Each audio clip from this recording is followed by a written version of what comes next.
حسبنا الله ونعم الوكيل نعم المولى ونعم النصير الحمد لله رب العالمين والعاقبة للمتقين والجنة للمؤمنين والنار للمشركين والكافرين والملحدين والمنافقين والغاصبين والضالين ثم الصلاة والسلام والتحية والإكرام على أشرف الأنبياء والمرسلين خاتم النبيين شفيع المذنبين أبي القاسم المصطفى محمد الطاهرين المعصومين المظلومين المنتجبين المنتخبين واللعنة الدائمة على أعدائهم أجمعين من يومنا هذا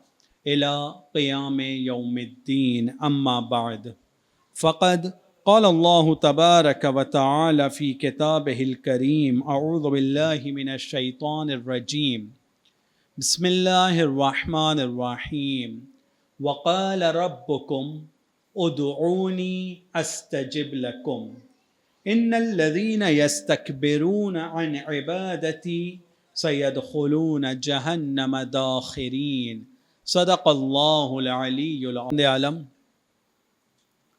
قرآن مجید میں ارشاد فرماتا ہے وقال ربکم، تم سب کا پروردگار تم سے کہتا ہے ادعونی، مجھ سے مانگو، مجھ سے دعا کرو، استجب لکم، تم مجھ سے مانگو گے میں تمہاری آواز کو سنوں گا، جو مانگو گے میں تم کو عطا کروں گا. ان الذین یستکبرون عن عبادتی، لیکن وہ لوگ کہ جو اپنے آپ کو بڑا سمجھنے لگے ہیں، جو مجھ سے مانگتے نہیں ہیں، میری عبادت کو انہوں نے چھوڑ دیا ہے، اپنے آپ کو بڑا سمجھتے ہیں، سیدخلون جہنم، ان کو میں جہنم میں ڈالوں گا، وہ سب جہنم میں جائیں گے، داخرین، ذلیل اور خوار ہوتے ہوئے جہنم میں جائیں گے. اس آیت کی روشنی میں نے آپ کی خدمت میں کل مظلوم اور منظلم والے کانسیپٹ کو بیان کیا ہے. یقیناً جو یہاں میرے چھوٹے بھائی موجود ہیں اور آپ حضرات جو بزرگان یہاں موجود ہیں، انہیں یاد ہوگا کہ یہ مظلوم اور منظلم کی بات اس لیے آئی تھی کہ ہم لوگوں کے ذہن میں ایک ڈاؤٹ ہے، ایک سوال ہے کہ ہم ایک طرف قرآن میں دیکھتے ہیں تو خدا کہتا ہے کہ مجھ سے مانگو میں تمہاری دعا کو قبول کروں گا، دوسری طرف ہم دیکھتے ہیں کہ بہت ساری دعا ہم مانگتے ہیں لیکن وہ پوری نہیں ہوتی ہے. ان دعاؤں میں سے ایک دعا جو ہم لوگ مانگتے ہیں اور بہت ٹائم سے مانگ رہے ہیں لیکن پوری نہیں ہو رہی ہے، وہ کون سی دعا تھی؟ امام زمانہ کے ظہور کی دعا.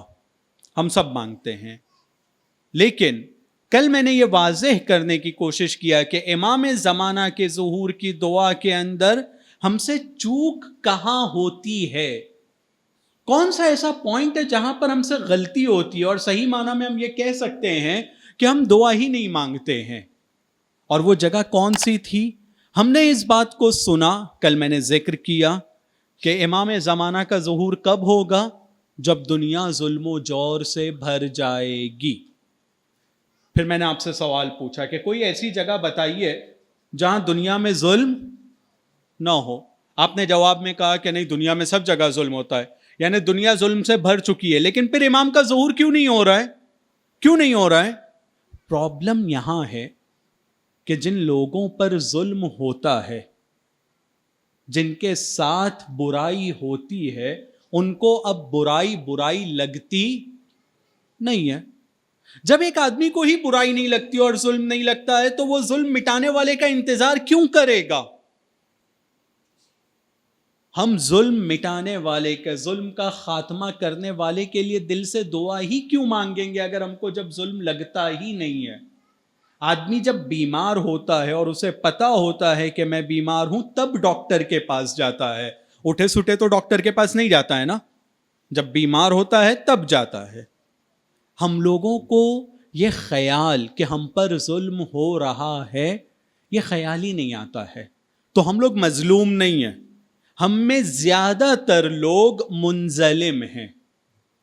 منظلم یعنی جس کے اوپر ظلم ہوتا ہے لیکن اس کو لگتا ہے کہ جو کچھ ہو رہا ہے سب چلتا ہے, کوئی پرابلم نہیں ہے, جیسے ہو رہا ہے, جو زندگی ہے اپنے لیے یہی اپنی قسمت میں ہے, اس سے زیادہ اور کچھ نہیں ہو سکتا ہے. میں نے مثال دیا تھا ایک جوک کی طرح تھا, لیکن ہم لوگ اس جوک کا شکار ہو چکے ہیں کہ جب کسی نے میرے کو دھکا مارا تو پھر میں اس کو پلٹ کے بولوں صاحب کیا قسمت ہے, آج تو میری قسمت کھل گئی, آپ کا ہاتھ مجھ کو لگا اور آپ نے مجھے دھکا مارا.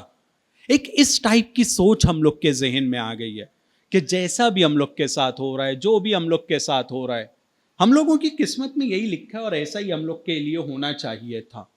تو اب دنیا میں مظلوم کم, منظلم زیادہ ہیں.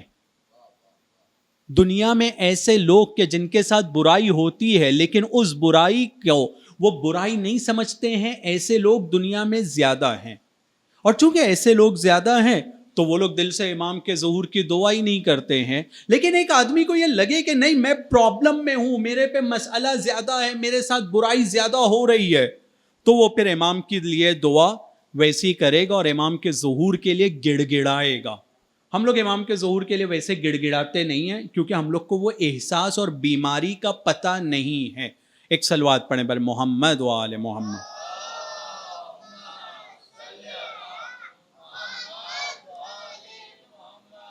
کل میں نے آپ لوگوں سے یہ وعدہ کیا تھا کہ آج دو اہم کانسیپٹ جو ہماری آئیڈیل سوسائٹی کے لیے, آئیڈیل کالونی یا محلے کے لیے بہت ضروری ہے, اس کے اوپر ہم گفتگو کریں گے. اس میں سے ایک کانسیپٹ ہے روح. ہم سب کو پتا ہے کہ خداوند عالم نے جتنے بھی انسانوں کو پیدا کیا ہے ان کو دو ایسپیکٹ دیے ہیں, دو چیزیں دیا ہے خدا نے. ایک ان کی روح ہے اور ایک ان کا جسم ہے. میں روح بھی ہے میرے پاس اور میرے پاس میرا جسم بھی ہے. جب میں پیدا ہوا تھا تو اس وقت ایک چھوٹا سا جسم تھا. میرے ماں باپ نے میرا نام محمد رکھا, کسی کا نام علی, کسی کا نام حسن, وہ لوگوں نے اس کا نام رکھا. لیکن یہ جب پیدا ہوا جسم 6 مہینے کے بعد اب یہ جسم بڑا ہو گیا ہے. اب وہ پہلے دن والا جسم نہیں ہے, لیکن جسم بدلا, جسم بدل گیا ہے. اب چھوٹا سا جسم نہیں ہے, تھوڑا بڑا ہوا ہے, لیکن اس کو اب بھی ہم لوگ کیا بولتے ہیں؟ محمد, جو میرے ماں باپ نے پہلے دن میرا نام رکھ دیا تھا. جب یہ جسم 6 سال کا ہو جائے گا تو 6 سال کے بعد بھی جسم تو بدل گیا ہے. اب وہ 6 مہینے والا بچہ نہیں ہے, اس کی پوری باڈی بدل گئی ہے, بڑی ہو گئی ہے, گروتھ کر گئی ہے, ایک اچھا خاصا اس کا وزن ہو گیا ہے. لیکن اس کے باوجود کہ اب وہ 6 مہینے والا نہیں ہے, لیکن ہم لوگ اس کو پھر بھی کیا کہتے ہیں؟ محمد.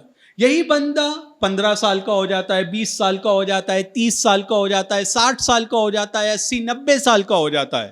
بدن اس کا بدلتا رہتا ہے لیکن وہ نہیں بدلتا ہے. ہم لوگ اس کو بچپن میں بھی محمد کہتے تھے, اب یہ بڈھا ہو گیا ہے تو بھی اس کو اب کیا کہتے ہیں ہم لوگ؟ محمد. یعنی ہم لوگوں کو خدا نے 2 چیزیں دیا ہے, ایک تن ہے اور ایک من ہے. تن بدلتا رہتا ہے لیکن من نہیں بدلتا ہے. من یعنی وہی روح ہے, جو بچہ تھی تب بھی وہی روح تھی, وہی من تھا. 6 مہینے کا ہوا تو بھی وہی من تھا, 6 سال کا ہوا تو بھی وہی من تھا, 60 سال کا ہوا تو بھی وہی من تھا, اور بوڑھا ہوا تو بھی وہی من تھا. تن بدلتا رہا لیکن من نہیں بدلا ہے. توجہ کیجئے گا, میں اس بات کو جانتا ہوں کہ جس موضوع کو میں آپ لوگوں کے سامنے ادا کرنے کی کوشش کر رہا ہوں وہ میرے لیے بھی بہت آسان نہیں ہے, لہٰذا آپ لوگوں کی توجہ کی بہت زیادہ ضرورت ہے. آپ لوگ کی توجہ کے بغیر ہم لوگ دونوں ایک مقصد تک نہیں پہنچ پائیں گے. ایک صلوات پڑھیں بر محمد و آل محمد.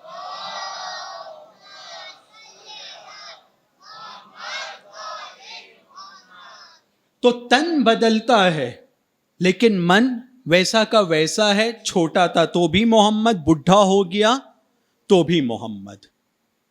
حضرت آدم کو جس وقت خداوند عالم نے پیدا کیا تو ان کا ایک تن تھا اور ان کا ایک من تھا، جیسے تمام انسانوں کے لیے، ہم لوگ کے لیے بھی ایک تن ہے اور ایک من ہے۔ تو خداوند عالم نے حضرت آدم کا سجدہ کرنے کا حکم دیا سب کو، فرشتوں کو بھی حکم دیا، شیطان کو بھی حکم تھا، سب کو حکم تھا کہ سجدہ کرو۔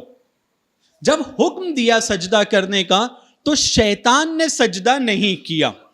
ایسے فرشتوں نے بھی پہلے اعتراض کیا کہ کس کا سجدہ کریں جو کل خون خرابہ کرے گا، لیکن اس کے بعد جب خدا نے کہا کہ نہیں، جو مجھ کو معلوم ہے وہ تم کو نہیں معلوم ہے، اور میں تم کو کہتا ہوں کہ سجدہ کرو، تو وہ لوگ سجدے میں گر گئے۔ لیکن شیطان نے سجدہ نہیں کیا۔ کیوں نہیں کیا شیطان نے سجدہ؟ شیطان نے کیا ایکسکیوز دیا، کیا جواب دیا کہ میں اس کا سجدہ نہیں کروں گا؟ کیوں نہیں کروں گا سجدہ؟ کیونکہ تو نے اس کو مٹی سے بنایا ہے اور مجھ کو آگ سے بنایا ہے۔ شیطان نے حضرت آدم کے تن کو دیکھا تھا، تن کو دیکھنے کے بعد میں وہ یہ کہتا ہے کہ تو نے اس کو مٹی سے بنایا ہے، مجھ کو آگ سے بنایا ہے۔ آگ مٹی سے زیادہ افضل ہوتی ہے، تو ایک افضل، ایک مفضول کو کہ جس کی فضیلت کم ہو اس کو سجدہ نہیں کرے گی، تو میں اس کو سجدہ نہیں کروں گا۔ لیکن شیطان یہ بھول گیا تھا کہ خداوند عالم نے تھوڑی دیر پہلے کہا ہے کہ جب میں اپنی روح اس میں پھونکوں گا تو سجدہ کرنا، یعنی تن آدم کا سجدہ نہیں تھا، من آدم کا سجدہ تھا، آدم کے جسم کا سجدہ نہیں تھا، آدم کی وہ روح کہ جس کو خدا کہہ رہا ہے کہ میں وہ اپنی روح کو اس میں پھونکوں گا تو تم سجدہ کرنا۔ شیطان کو دھوکہ ہو گیا، اس نے کہا کہ میں تن کا سجدہ کیسے کروں، میں افضل ہوں۔ یہ الگ بات ہے کہ آگ اور مٹی کو اگر کمپیر کریں گے تو بھی آگ افضل نہیں ہے۔ آگ کے اندر کوئی چیز کو رکھا جائے تو وہ اس کو جلا دیتی ہے، لیکن مٹی کے اندر کسی چیز کو ڈالا جاتا ہے تو وہ سنبھال کے رکھتی ہے۔ مٹی امانت دار ہوتی ہے اور آگ جلاتی ہے۔ شیطان کا کیلکولیشن بھی غلط تھا، تن کے حساب سے اس کا کیلکولیشن بھی غلط تھا، لیکن پھر بھی اس نے جو بڑی چوک کیا ہے وہ یہ بڑی چوک تھی کہ اس نے من آدم کی طرف توجہ نہیں دیا تھا۔ اور وہ من آدم کیا تھا؟ من آدم روح خداوندی تھی۔ خدا نے کہا فَإِذَا نَفَخْتُ فِيهِ مِن رُوحِي، جب میں اس کے اندر اپنی روح کو ڈالوں گا، فَقَعُوا لَهُ سَاجِدِينَ، تم سب کے سب اس کے سجدے میں گر جانا۔ سجدہ کیوں ہے؟ کیونکہ روح خدا اس آدم کے اندر آ گئی ہے۔ تو عزیزان گرامی، شیطان نے توجہ نہیں دیا اور وہ روح سے بھٹک گیا۔ روح کی طرف اس نے توجہ نہ دے کے غفلت کر کے، کوتاہی کر کے، چوک کر کے، اس کا نتیجہ یہ ہوا کہ وہ شیطان بن گیا۔ اب ہم لوگ کہ جو تن سے بھی بنے ہیں اور من سے بھی بنے ہیں، ہمارے اندر بھی روح پائی جاتی ہے، ہم سب کی ذمہ داری ہے کہ ہم اپنے تن کی طرف بھی توجہ دیں اور اپنے من کی طرف بھی توجہ دیں، اور اپنے تن سے زیادہ ہمیں اپنے من کی طرف توجہ دینے کی ضرورت ہے۔ ایک صلوات پڑھیں بر محمد و آل محمد۔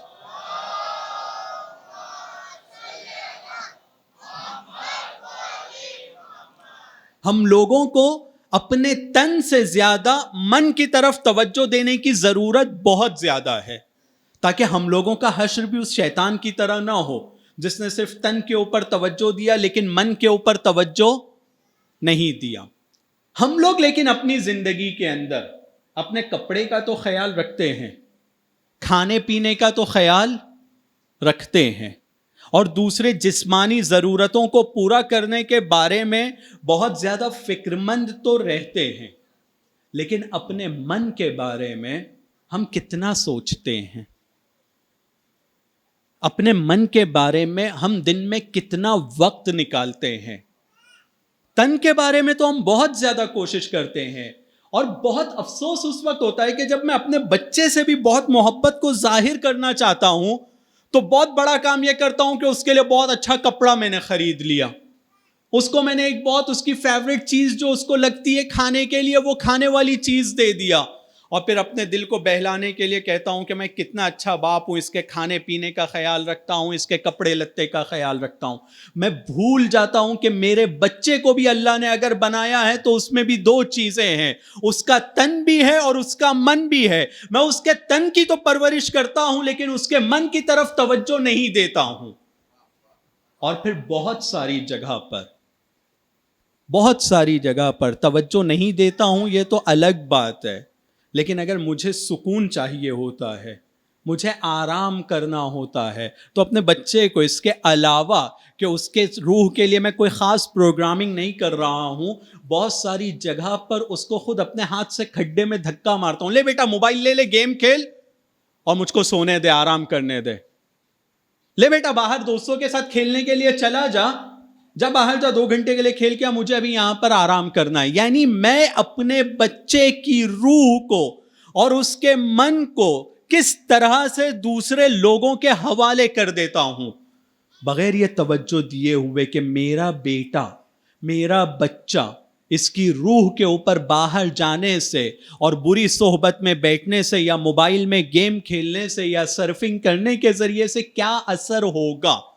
وہ بیمار پڑتا ہے تو مجھے بہت ٹینشن ہو جاتا ہے. اس کو اگر بخار یا کھانسی آتی ہے تو ہم لوگ کو بہت ٹینشن ہوتا ہے کہ میرا بچہ بیمار پڑ گیا، لیکن اس کی روح آہستہ آہستہ بیمار ہوتے ہوئے غلط راستے پر چلی جاتی ہے، ہم کو کوئی فکر نہیں ہوتی ہے.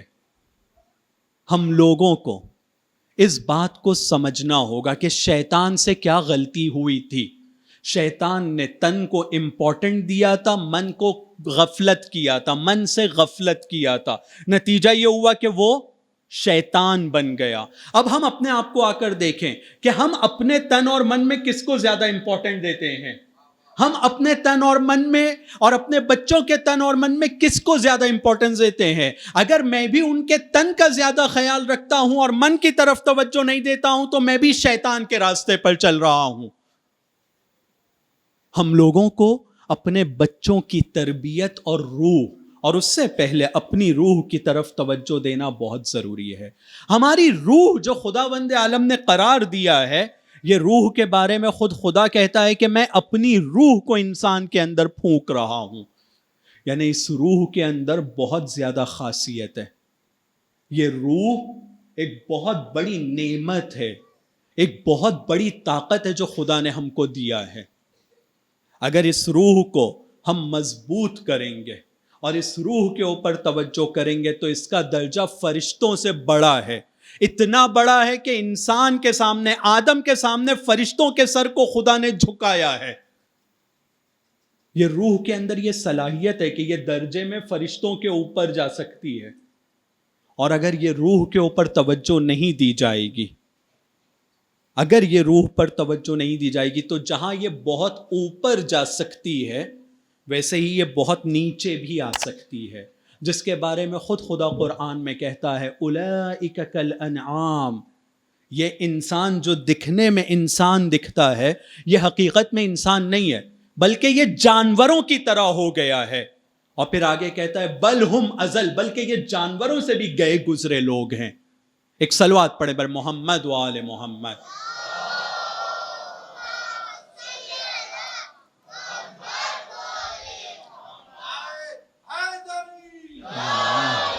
تو ایک یا علی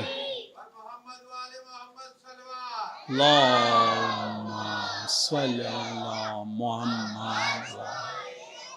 تو ایک آئیڈیل سماج، اس آئیڈیل سماج کے اندر ایک فیکٹر جو بہت امپورٹنٹ ہے، جس سماج میں بدن سے زیادہ روح کی طرف توجہ دی جائے، وہ سماج اور وہ کمیونٹی آئیڈیل کمیونٹی ہے. وہ ایک ایسی کمیونٹی ہے کہ جس کمیونٹی کو امام زین العابدین علیہ السلام چاہتے ہیں کہ وجود میں لائیں.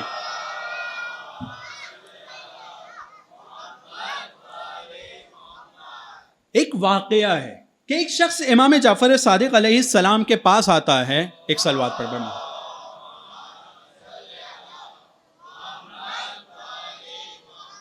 آنے کے بعد کہتا ہے کہ مولا، میں آپ کا چاہنے والا ہوں، میری فیملی بہت بڑی ہے لیکن آپ کے چاہنے والا ہونے کی وجہ سے جب میں کہیں جاب اپلائی کرتا ہوں، کام کے لیے جانے کی کوشش کرتا ہوں، تو مجھے کوئی کام نہیں دیتا ہے.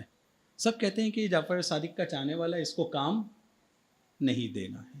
مولا نتیجہ یہ ہوا کہ آپ کے چاہنے کی وجہ سے مجھے کام نہیں ملتا ہے. مجھے کام نہیں ملنے کی وجہ سے میرے بچوں کا پیٹ میں نہیں پانے کا کر دیا تھا، کوہ اوہد کی طرف اشارہ کرتے ہوئے، اور وہ پہاڑ سونے کا ہو گیا. اس نے دیکھا، بولا میں تو آیا تھا ایک چھوٹی سی چیز مانگنے کے لیے، لیکن اپنے کو کتنی بڑی چیز مل گئی ہے، ایک پورا سونے کا پہاڑ اپنے کو مل رہا ہے. تو مانگا کم تھا لیکن مل کتنا رہا ہے، ایک پورا پہاڑ مل رہا ہے. مولا نے کہا کہ لے یہ پہاڑ تو لے اور اپنی مشکلات کو دور کر. وہ تو بہت خوش ہو گیا کہ بھائی اب اپنے کو یہ اتنا بڑا پہاڑ مل گیا ہے. لیکن مولا کہتے ہیں کہ ایک کام کر، وہ جو تیرے دل میں ہم لوگوں کی ولایت اور محبت ہے اس کو دے دے اور اس کو لے لے. وہ جو ولایت ہے، جو محبت ہے، اس کو دے دے، اس کو لے لے. کہا نہیں مولا، یہ سودا تو فائدے کا سودا نہیں ہے. یہ واقعہ جب ہم لوگ سنتے ہیں تو آپ توجہ کیجئے گا. وہ جو پرابلم لے کر آیا تھا، کون سا پرابلم لے کر آیا تھا؟ تن کا پرابلم لے کر آیا تھا، بچوں کے کھانے پینے کا، کپڑے لتے کا، اور ظاہری دنیا میں مشکل کا جو پرابلم ہوتا ہے وہ لے کر آیا تھا. امام نے اس مشکل کو حل کرنے کے لیے ایک راستہ بھی نکالا، لیکن اس کو یہ کہا کہ اگر یہ والا پرابلم حل ہونے لگے گا تو وہ جو ولایت ہے، وہ جو تیرے دل میں ہمارے لیے محبت اور جذبہ ہے، جو تیرے من سے ریلیٹ کرتا ہے، وہ تجھ کو ہم کو دینا ہوگا. کیونکہ جب اس میں مگن ہو جاؤ گے اور اس کی طرف زیادہ توجہ دینے لگو گے تو پھر اس چیز کو تم اپنے پاس سنبھال نہیں پاؤ گے. لیکن وہ جواب میں کیا کہتا ہے؟ نہیں، ایک مرتبہ میرے تن کو مشکل جھیلنے کے لیے تیار رکھوں گا، ایک مرتبہ اپنے بچوں کو فاقہ کرواؤں گا، لیکن آپ کی محبت اور آپ کی ولایت کا سودا نہیں کروں گا. ایک صلوات پڑھیں بر محمد و آل محمد.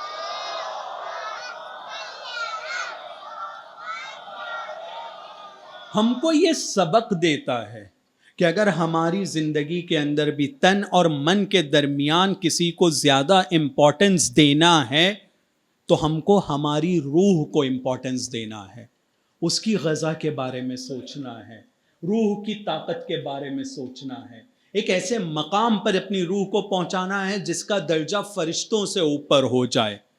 اور اگر ہم یہ کام کریں گے تو یہ کہا جا سکتا ہے کہ ہم لوگ صحیح معنی میں امام زمانہ کے ظہور کی تیاری کر رہے ہیں. ایک صلوات پڑھیں بر محمد و آل محمد.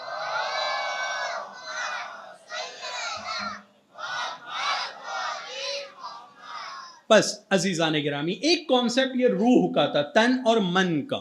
اگر انشاءاللہ وقت رہا یا اس مجلس کے بعد بھی جس طرح سے دوستان ساتھ میں بیٹھتے ہیں اور بات کرتے ہیں تو اس ٹاپک کو ہم لوگ وہاں بھی کنٹینیو کر سکیں گے، لیکن مجلس کا وقت چونکہ مختصر ہے تو اس میں اب روح کے بعد جو دوسرا کانسیپٹ میں نے آپ سے وعدہ کیا تھا اس کی طرف جاتا ہوں. رزق کا کانسیپٹ ہے. چونکہ ہم لوگ اپنی زندگی میں زیادہ تر تن پر توجہ دیتے ہیں، تو جب رزق کا کلمہ ہم لوگوں کے ذہن میں آتا ہے تو رزق سے ہم لوگوں کے ذہن میں ایسی چیزیں آتی ہیں جس کے ذریعے سے میرے تن کی ضرورت کو میں پورا کرتا ہوں. ہم میں سے جب کسی سے کوئی بھی سوال کرے گا رزق یعنی کیا، تو بولے گا کھانا پینا. رزق یعنی کیا؟ پیسہ. رزق یعنی کیا؟ یہ جو میرے کپڑے میں پہنا ہوا ہوں، چشمہ پہنا ہوں، یا اس طرح کی جو دوسری چیزیں ہیں جس سے میرے تن کی ضرورت پوری ہوتی ہے. ہم لوگ کے ذہن میں رزق کا مطلب یہی آتا ہے. رزق یعنی میرے تن کی ضرورت کو پورا کرنے والی ایک چیز، چاہے وہ کھانا پینا ہو، کپڑا ہو، چشمہ ہو، یا اور اس طرح کی دوسری بہت ساری چیزیں. اس کو ہم لوگ کیا کہتے ہیں کہ یہ رزق ہے. لیکن آپ ذرا تصور کیجئے کہ امام زین العابدین، امام علی علیہ السلام، امام صادق علیہ السلام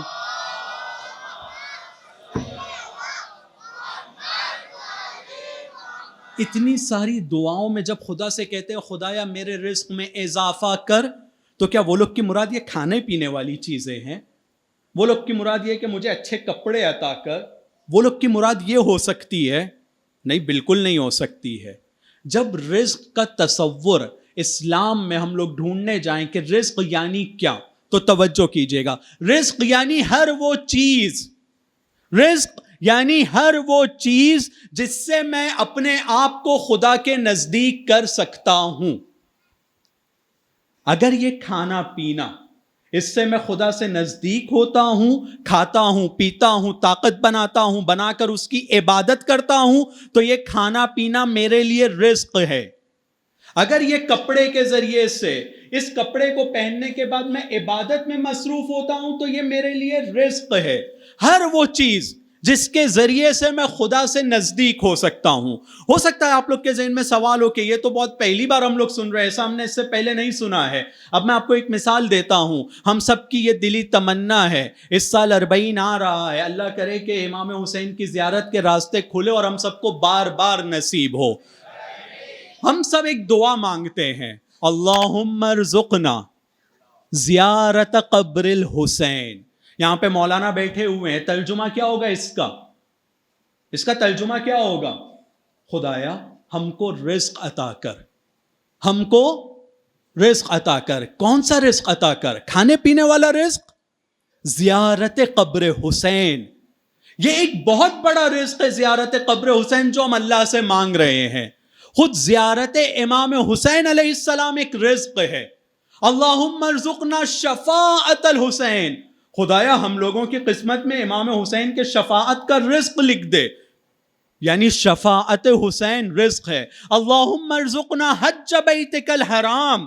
اے خدایا ہم کو حج بیت اللہ، خانہ کعبہ کا رزق عطا کر. اب توجہ کیجئے کہ جب میں رزق مانگ رہا ہوں تو کھانے پینے کی چیزیں نہیں مانگ رہا ہوں. امام حسین کی زیارت کو میں کہہ رہا ہوں کہ رزق ہے، یہ مجھے عطا کر. امام حسین کی شفاعت کو میں کہہ رہا ہوں، یہ رزق ہے، مجھے عطا کر. حج بیت اللہ الحرام کو میں کہہ رہا ہوں، رزق ہے، یہ مجھے عطا کر. خدایا مجھے توفیق عطا کر، یہ ایک رزق ہے.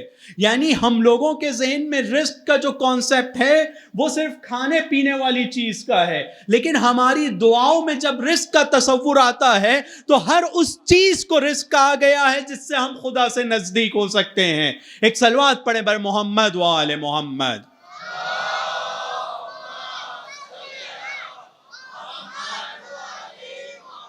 تو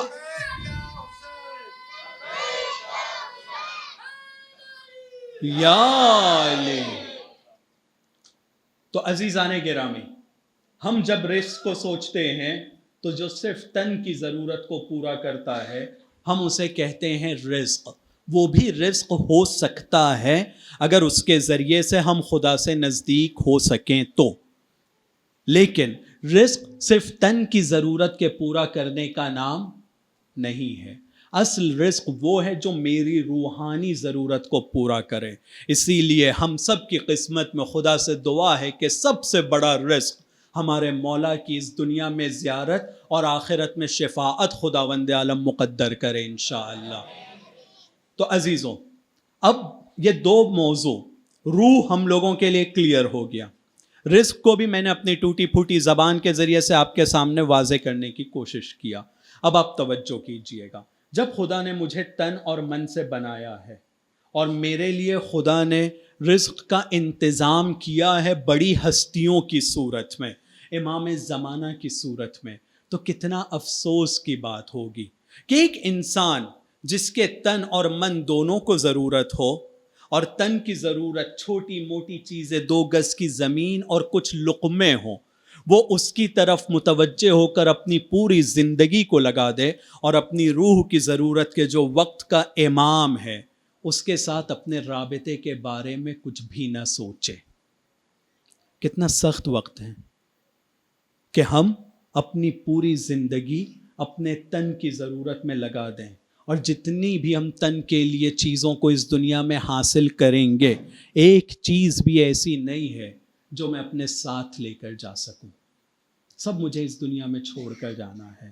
اچھے سے اچھا کپڑا، اچھے سے اچھا مکان، اچھے سے اچھے کھانے پینے. کتنی دیر کی لذت رہتی ہے، کتنی دیر کی. جتنا ہی ٹیسٹی کھانا کیوں نہ ہو، زبان سے لے کے حلق تک، اس سے زیادہ کسی کھانے کی لذت باقی رہتی ہے. لیکن ہم اپنی پوری زندگی صرف اتنے سے ٹیسٹ کے لیے ویسٹ کر رہے ہیں، صرف اتنے سے ٹیسٹ کے لیے پوری زندگی کو ویسٹ کر رہے ہیں. ایک بہت بڑی ہستی، حکیم ہستی گزری ہے. حکیم ایسے انسان کو کہتے ہیں جو وزڈم والی باتیں کرتے ہیں، بہت سوچی اور سمجھی ہوئی باتیں، بہت پرکھی ہوئی باتیں. وہ ایک واقعہ سناتے تھے، مولانا روم، ان کا نام ہے مولانا روم. وہ ایک واقعہ انہوں نے اپنی کتاب میں لکھا ہے، بہت انٹرسٹنگ واقعہ ہے. کہتے ہیں کہ ایک شہزادہ تھا، بہت پیسے والا ایک انسان، جس کے گلے کے اندر موتیوں کا، مہنگی موتیوں کا ایک بہت بڑا ہار تھا. ایک ندی کے کنارے سے وہ گزر رہا تھا، اچانک وہ اس کا جو موتیوں والا ہار ہے وہ ٹوٹ جاتا ہے. وہ ٹوٹنے کے نتیجے میں کچھ موتیاں اس کی ندی کے اندر چلی جاتی ہیں، وہ پانی کے اندر جاتی ہے. نتیجہ یہ ہوتا ہے کہ جب پتھر یا موتی یا کوئی ایسی چیز پانی میں جاتی ہے تو پانی سے ایک آواز آتی ہے، ایک بلبلا اور ایک آواز آتی ہے. وہ آواز بہت مزے کی ہوتی ہے، ایک گم کر کے ایک آواز آتی ہے. اور وہ آواز، اگر آپ لوگ میں سے کوئی اس کو آزمانا چاہے تو پانی کو کسی برتن میں رکھنے کے بعد کوئی چیز اس میں ڈالیے تو جو پانی کی آواز ہے بہت اچھی لگتی ہے، سننے میں مزہ آتا ہے. تو وہ کہتے ہیں کہ یہ جو شہزادہ تھا، ایک ندی کے پاس سے جا رہا تھا، دریا کے پاس سے جا رہا تھا. جیسے ہی وہ اس کا ہار ٹوٹتا ہے، پانی میں گرتا ہے، تو اس نے وہ جتنی باقی کی موتیاں تھی اٹھایا، اور اٹھانے کے بعد ایک ایک موتی کو پانی میں ڈالنا شروع کیا. کیوں؟ کیونکہ وہ جو آواز آ رہی ہے نا، وہ اس کو بہت اچھی لگ رہی تھی. تو ایک موتی ڈالتا تھا، آواز آتی تھی، پھر وہ آواز تو تھوڑی دیر میں ختم ہو جاتی ہے، پھر دوسری موتی ڈالتا ہے، تیسری موتی ڈالتا ہے. ایسے جتنی موتی اس کے پاس تھی اس نے سب موتی پانی میں ڈال دیا. نتیجہ کیا ہوا کہ ایک وقت آیا کہ اب اس کے پاس ایک بھی موتی نہیں بچی ہے. اور وہ جس آواز کے لیے اس نے موتیوں کو پانی میں ڈالا تھا، اب وہ آواز بچی ہے. اگر وہ آواز بچتی تو دوسری موتی ڈالنے کی ضرورت ہی نہیں ہوتی. دوسری موتی ڈالا، اس کا مطلب یہ کہ پہلی آواز گئی. تیسری موتی ڈالا یعنی دوسری آواز چلی گئی، تبھی تو اس نے تیسری موتی ڈالا. نتیجہ کیا ہوا کہ موتیاں بھی گئی، اور وہ جو آواز کے لیے اس نے موتیوں کو ڈالا تھا وہ بھی چلا گیا. نہ موتی ملی، نہ موتی بچی، اور اب نہ وہ آواز جس کے لیے اس نے اتنی قیمتی چیز کو قربان کیا ہے. تو یہ شہزادہ عقل مند تھا یا بے وقوف؟ اس نے عقل مندی کیا یا بے وقوفی کیا ہے؟ آپ سب بولیں گے یہ بھی کوئی پوچھنے کی بات ہے، بے وقوفی ہے، اس میں عقل مندی تو نہیں ہے. سب کو پتا ہے کہ اس سے بڑی بے وقوفی اور کیا ہو سکتی ہے کہ اتنی سی آواز سننے کے لیے اتنی ساری موتیوں کو پانی میں ڈالا جائے اور بدلے میں اس کو کچھ بھی نہ ملے. تو مولانا روم یہ سوال پوچھنے کے بعد کہتے ہیں کہ اے انسان، دوسروں کو بے وقوف کہنے والے، ذرا اپنے گریبان میں جھانک کر تو دیکھ، اپنی زندگی کی قیمتی موتیوں کو تو کس چیز کے حاصل کرنے کے لیے ایک کے بعد ایک گوا رہا ہے؟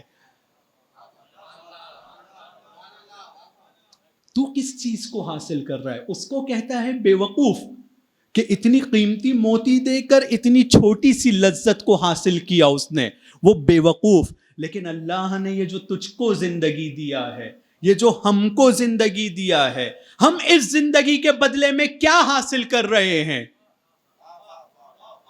ہم کس طرف جا رہے ہیں؟ کیا ہمارا ڈائریکشن صحیح ہے؟ دوسرے کو تو بے وقوف کہنے میں ہم کو ذرا بھی ٹائم نہیں لگا، لیکن ہم کو ماننا چاہیے کہ اگر ہم اپنی اس زندگی میں، اپنی زندگی کے بدلے میں خدا کو اگر حاصل نہیں کریں گے، اپنی اس زندگی کے بدلے میں امام زمانہ کی مرضی کو حاصل نہیں کریں گے، تو اس شہزادے سے زیادہ بے وقوف ہم لوگ ہیں کہ ہم نے اپنی قیمتی چیز اور اپنی زندگی کو داؤ پر لگا دیا، لیکن بدلے میں ہم کو کچھ بھی نہ ملا. اور جس کو خدا نہ ملا تو اس کو پھر کون ملے گا؟ ایک صلوات پڑھیں بر محمد و آل محمد.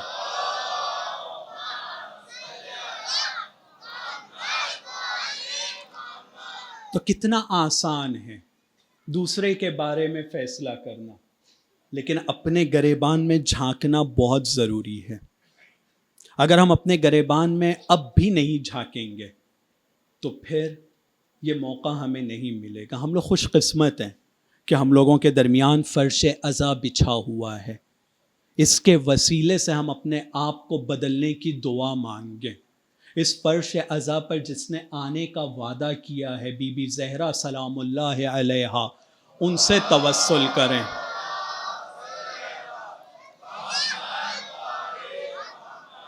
اور اس بات کی طرف متوجہ ہو جائیں کہ ہماری دنیا میں صرف ایک مقصد ہونا چاہیے، اور وہ یہ کہ ہم بی بی زہرا کو راضی کر لیں، ہم اپنے وقت کے امام کو راضی کر لیں۔ عزیزو، اگر ہمارا یہ مقصد ہوگا کہ ہم ان کو راضی کر لیں تو خدا راضی ہے، اور خدا راضی ہو گیا تو پھر ہمیں کس چیز کی کمی ہے؟ کون سی ایسی چیز ہے جو ہمارے پاس نہیں ہوگی؟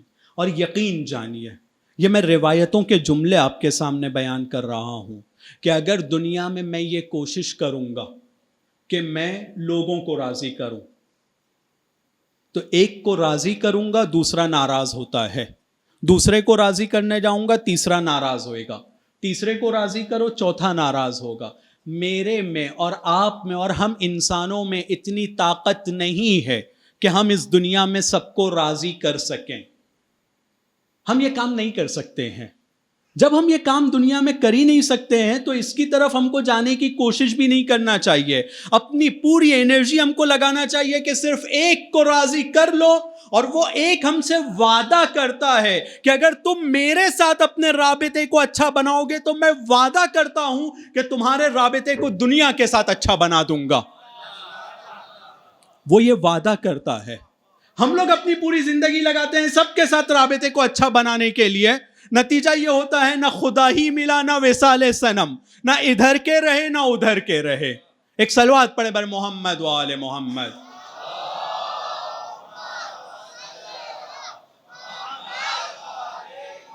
ایک مرتبہ جناب لقمان اپنے بیٹے کے ساتھ ایک بازار میں جاتے ہیں گھوڑا خریدنے کے لیے، اور جب گھوڑا خریدتے ہیں، خریدنے کے بعد بازار سے نکلتے ہیں، نیا گھوڑا ہے، جوان گھوڑا، اور پھر جناب لقمان ہے اور ان کا بیٹا ہے، اب ساتھ میں ان کو اپنے گھر پر جانا ہے، تو یہ گھر کا سفر شروع کرتے ہیں۔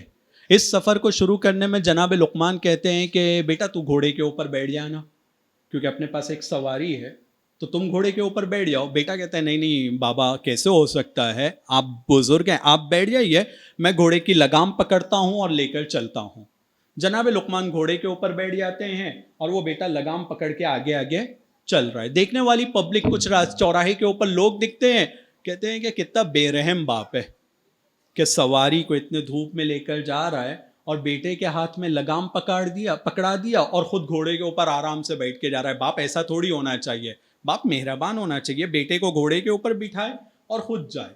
تو جناب لقمان اور بیٹے نے سنا تو جناب لقمان نے کہا کہ بیٹا ایک کام کر، میں نیچے اتر جاتا ہوں، تو گھوڑے کے اوپر بیٹھ جا۔ اس کو گھوڑے کے اوپر بٹھا دیا۔ جب اس کو گھوڑے کے اوپر بٹھائے تو دوسرا چوراہا آتا ہے، دوسرے چوراہے کے اوپر لوگ کھڑے رہ کے کمنٹ پاس کرتے ہیں۔ لوگوں کا کام ہی ہے کہ دوسروں کے بارے میں صرف بات کرنا ہے، لوگوں کا کام ہی ہے، ہم لوگوں کو لوگوں کی طرف توجہ نہیں دینا ہے، ہم کو اس کی طرف توجہ دینا ہے۔ لیکن جناب لقمان سکھانا چاہ رہے ہیں۔ جیسے ہی بیٹے کو گھوڑے کے اوپر بٹھایا تو دوسرے چوراہے کے اوپر لوگ کھڑے رہ کر بولتے ہیں کہ کیسا بدتمیز بیٹا ہے، باپ کے ہاتھ میں لگام پکڑاتا ہے اور خود گھوڑے کے اوپر بیٹھا ہے۔ ایسا تھوڑی ہے کہ باپ لگام پکڑے اور بیٹا گھوڑے کے اوپر بیٹھا ہے۔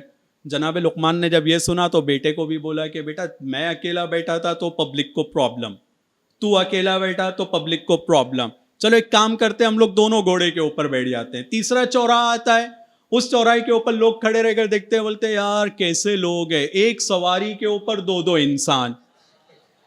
تو یہ جناب لقمان اور جناب لقمان کا بیٹا یہ ایک دوسرے کو دیکھتے ہیں اور بولتے ہیں کہ بھائی لوگوں کو تو یہ بھی اچھا نہیں لگا، ایک کام کرتے ہیں ہم لوگ دونوں اتر جاتے ہیں۔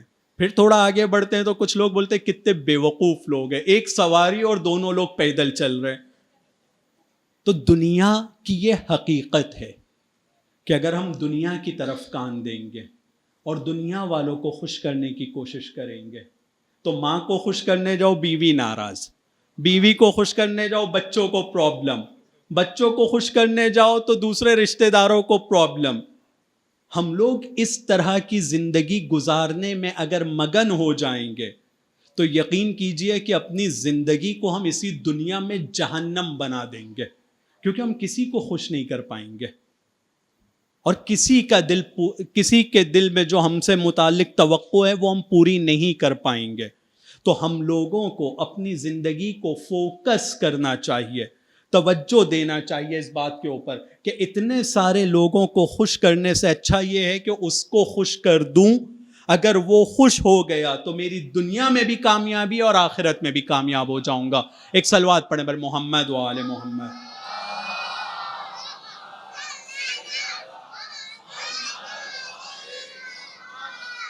اور عزیزان گرامی، ہم لوگ اگر تاریخ کو دیکھیں، دعاؤں کے مجموعے کو دیکھیں، تو ہم کو یہی سکھایا گیا ہے کہ اس دنیا کے اندر اور اس زندگی کے اندر تمہارا اور ہمارا اور ہم سب کا مقصد یہی ہونا چاہیے کہ ہم کو اس کو خوش کرنا ہے۔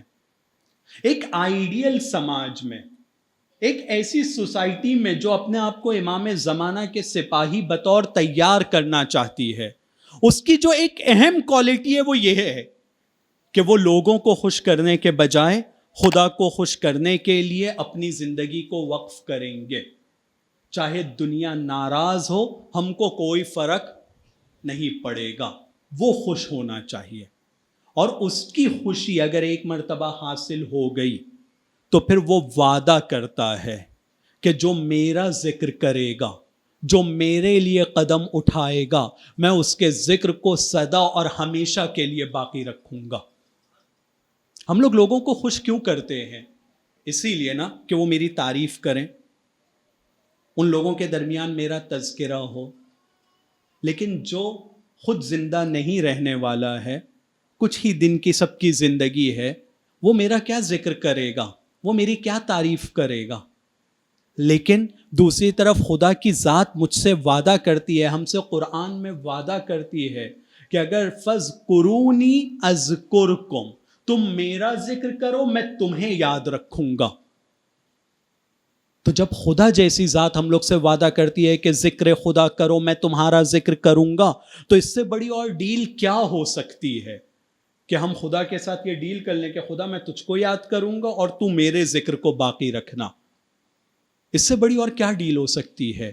اور یہ جو ڈیل ہے اس کی طرف ہم متوجہ نہیں ہوتے، اس کی بڑی وجہ یہ ہے کہ ہم کو خدا کے وعدے پر بھروسہ نہیں ہے۔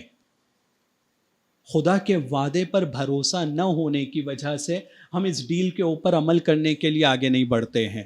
خدا ہم سے وعدہ کرتا ہے فَاذْكُرُونِی أَذْكُرْكُمْ، تم میرا ذکر کرو میں تمہارا ذکر کروں گا۔ الا بذکر اللہ تطمئن القلوب، ہم اپنے دل کو سکون اور اطمینان پہنچانا چاہتے ہیں نا، تو خدا کہتا ہے کہ تم میرا ذکر کرو تمہارے دلوں کو سکون ملے گا۔ لیکن ہم دوسروں کی طرف ان کی رضایت کو حاصل کرنے کی کوشش میں اپنی زندگی کو جہنم بنا دیتے ہیں۔ اس کو خوش کر دو، اس کو خوش کر دو، اس کا خیال رکھ دو، اس کا خیال رکھ دو۔ صرف خدا کا خیال رکھیے، صرف امام زمانہ کا خیال رکھیے، نتیجے میں ماں بھی خوش ہوگی، ماں کو بھی خوش کریں گے، بیوی کو بھی خوش کریں گے، فیملی کا بھی خیال ہوگا، رشتہ دار اور دوستوں کی بھی توقعات پہ ہم پورا اتریں گے۔ لیکن اگر ان کو حاصل کرنے جاتے ہیں تو ہم اپنے وقت کے امام اور خدا کو چھوڑ دیں گے، اور جو ہماری زندگی کا ایک بہت بڑا مسئلہ اور پرابلم ہے۔ ایک صلوات پڑھیں بر محمد و آل محمد۔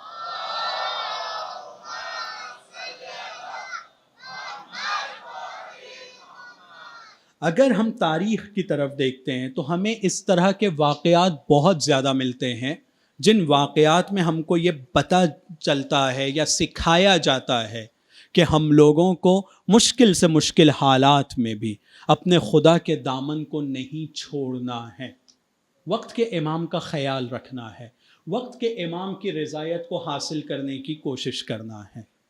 ہم لوگوں کے لیے اس دنیا میں سب سے بڑا مسئلہ یہی ہونا چاہیے کہ اگر میرے امام کو مدد کی ضرورت ہے تو میں اپنی زندگی کو اس کے لیے وقف کر دوں۔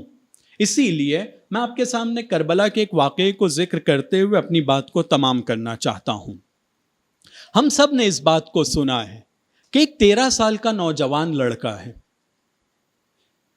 اپنے امام کے پاس آتا ہے جو اس کے رشتے میں چچا بھی لگتے ہیں، یعنی جناب قاسم۔ اپنے امام کے پاس آ کر کیا کہتے ہیں؟ مجھے مقتل میں جانے کی اجازت دیجیے۔ امام حسین علیہ السلام کچھ محبت آمیز جملے کہتے ہوئے جناب قاسم کو واپس بھیج دیتے ہیں. جناب قاسم اپنے سر کو جھکائے ہوئے خیمے سے باہر نکلتے ہیں.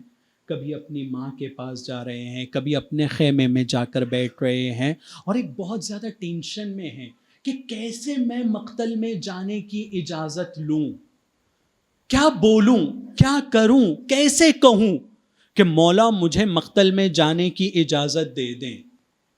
آپ توجہ کیجئے کہ ایک 13 سال کا نوجوان، اس کا پورا مسئلہ، اس کے ذہن میں جو سب سے بڑا ایشو ہے ابھی وہ یہی ہے کہ میں اپنے امام کی کس طرح سے مدد کروں. صرف اس کا مقصد یہ ہے کہ اپنے وقت کے امام کی تنہائی میں کیسے ان کے کام آ سکوں. کبھی ماں کے پاس جا کے بیٹھ رہے ہیں، پھر آ کے چچا سے کہتے ہیں کہ چچا میری والدہ نے مجھے تیار کر کے بھیجا ہے، مجھے جانے دیجئے. پھر امام کچھ محبت آمیز جملے کہتے ہیں، پھر ان کو واپس کر دیتے ہیں. کبھی کسی اور کو وسیلہ بنا کر آتے ہیں، کہتے ہیں چچا مجھے جانے دیجئے، لیکن چچا ہیں کہ جناب قاسم کو کچھ محبت آمیز جملے کہتے ہیں اور واپس کر رہے ہیں. لیکن اس وقت جناب قاسم کے ذہن میں ایک تصور آتا ہے، ہم سب نے اس جملے کو مصائب میں سنا ہے، اور وہ یہ کہ 3 سال کے قاسم جب تھے، ان کے بابا نے اپنے وقت شہادت جناب قاسم کے ہاتھ پر ایک تعویذ باندھا تھا، اور تعویذ باندھتے ہوئے یہ کہا تھا کہ بیٹا اپنی زندگی میں جو وقت تم پر سب سے سخت ہوگا اس وقت اس تعویذ کو کھولنا. ایک 13 سال کا بچہ، نوجوان، اس کے لیے زندگی میں سخت وقت کیا ہوتا ہے؟ ہم لوگ اگر اپنے آپ سے پوچھیں ڈیڈی سائیکل نہیں دلا رہے ہیں، یہ میرے لیے بڑا سخت وقت ہوتا ہے. مجھے ایک چیز، میں نے موبائل کا ہے وہ والا ماڈل، وہ مجھے نہیں دلا رہے ہیں، یہ ہم لوگوں کو سخت وقت لگتا ہے کہ کیا دن آ گئے کہ میرے باپ سے ایک چیز مانگ رہا ہوں اور میرا باپ مجھ کو وہ چیز نہیں دے رہا ہے. لیکن 13 سال کے نوجوان قاسم کے دل میں سخت وقت یعنی کیا؟ بھوکا ہے، پیاسا ہے، بہت دن سے کچھ کھایا پیا نہیں ہے، لیکن اس وقت میں بھی سب سے سخت چیز کیا ہے کہ میرے وقت کا امام تنہا ہے، میں اس کی مدد کیسے کروں. قاسم کے دل میں سخت وقت امام کی تنہائی ہے. قاسم کی توجہ میں اور ان کی سوچ میں ایک وقت کا سخت ہونا یعنی امام کا اکیلا ہونا، امام کو ہماری مدد کی ضرورت ہونا، یعنی یہ سخت وقت ہے. اور اب میں کیسے مدد کروں؟ جیسے ہی یہ خیال جناب قاسم کے ذہن میں آتا ہے اور اس سخت وقت کو انہوں نے ابھی سوچا کہ سخت وقت یعنی یہ کہ میں اپنے امام کی مدد کیسے کروں، تو وہ اپنے تعویذ کو کھولتے ہیں. اور یہ تعویذ کا کیا کھولنا تھا کہ کسی خطیب نے بہت صحیح کہا ہے کہ یہ تعویذ نہیں کھل رہا ہے بلکہ موت کا پروانہ کھل رہا تھا. قاسم اس تعویذ کو لے کر اپنے امام کے پاس آتے ہیں. جیسے ہی مولا نے اس تعویذ کو دیکھا ہے، تعویذ کو ہاتھ میں لیا، لینے کے بعد آنکھوں سے لگایا، بوسہ دیا، دینے کے بعد ایک جملہ کہتے ہیں کہ بیٹا یہ تم میرے بھیا کا نوشتہ نہیں بلکہ اپنے موت کا پروانہ لے کر آئے ہو. اے قاسم تمہاری نظر میں موت کیسی ہے؟ عجیب جملہ ارشاد فرماتے ہیں، احلی من العسل، شہد سے زیادہ میٹھی ہے موت. کیوں؟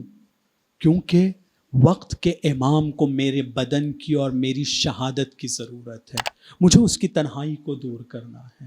عزیزو، کربلا کے میدان میں مختلف رخصتیں ملتی ہیں، ڈیٹیلز میں ملتی ہیں، تفصیل کے ساتھ ملتی ہے، لیکن جو رخصت جناب قاسم کی ملتی ہے ویسی رخصت کم سے کم میں نے مطالعہ نہیں کیا ہے کسی اور کے لیے ملی ہو. کل میں نے آپ کی خدمت میں علی اکبر کی رخصت کو بھی بیان کیا تھا، لیکن جناب قاسم کی رخصت میں ملتا ہے کہ امام حسین علیہ السلام 3 مرتبہ ان کو اپنے گلے لگاتے ہیں اور چچا روتے ہوئے بے ہوش ہو جاتے ہیں. جناب قاسم اور امام حسین میں عجیب رشتہ تھا. جب سے جناب قاسم یتیم ہوئے ہیں حسین نے کبھی انہیں یتیم ہونے کا احساس نہیں ہونے دیا. ہمیشہ جناب قاسم کے سر پر امام حسین کا ہاتھ تھا.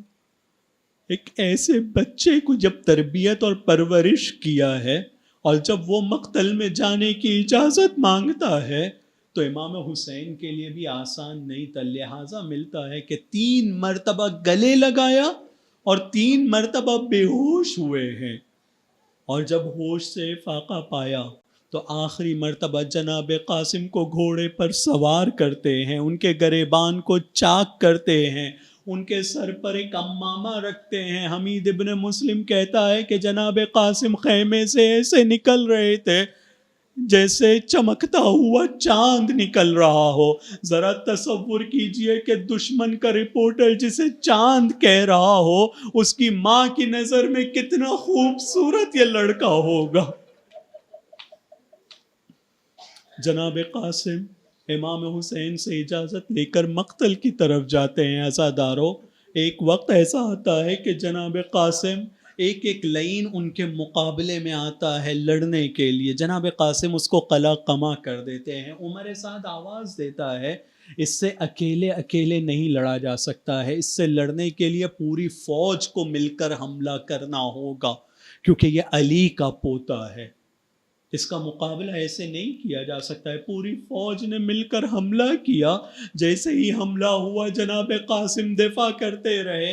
ایک وقت آتا ہے کہ جناب قاسم گھوڑے پر تاب نہ لا کر زمین کی طرف آتے ہیں. جناب قاسم جیسے ہی زمین کی طرف آتے ہیں اپنے چچا کو مدد کے لیے پکارتے ہیں. عزیزو، یہاں پر بھی جو روایت ملتی ہے کسی دوسرے شہید کے لیے میں نے نہیں دیکھا ہے. روایت میں ملتا ہے کہ جناب قاسم کی آواز کو سننا تھا کہ امام حسین بھوکے شیر کی طرح فوج اشقیاء کی طرف چپکتے ہیں. یہ تم نے میرے بچے کے ساتھ کیا کیا ہے؟ بس حسین کو اس عالم میں دیکھا ہی تھا. ادھر کے گھوڑے ادھر، ادھر کے گھوڑے ادھر. وہ نوجوان سا لڑکا جس کے پیر زین تک بھی نہیں پہنچ رہے تھے، گھوڑے کی ٹاپوں کے نیچے پامال ہو گیا. الا لعنت اللہ علی القوم الظالمین وسيعلم الذين ظلموا أي منقلب ينقلبون. خدایا ہمارے اس مختصر سے عمل کو قبول فرما. خدایا امام زمانہ کے ظہور میں تعجیل فرما. خدایا ہمیں ان کے اعوان و انصار، ان کے مددگاروں اور ان کی رکاب میں شہادت کا درجہ نصیب فرما. وآخر دعوانا ان الحمد للہ رب العالمین. ایک مرتبہ سورہ